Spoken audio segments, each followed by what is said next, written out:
Hey guys, what's up? In a short tutorial video, I'm going to show you how you can add a custom emoji to your messages on Slack really quickly. For example, to send these within your messages to your coworkers and team members. And that's basically it. Let me show you how to do it. So head over to your Slack workspace and select the channel you would like to communicate with a team member or enter a direct conversation from the list below. That's your choice. And after that, guys, you will see the text box here at the bottom.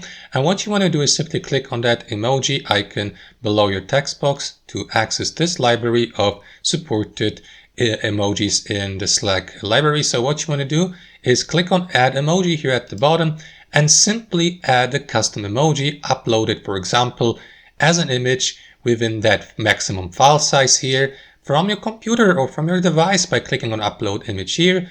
And after that, give it also a name. And that's basically it. Confirm by clicking on save here.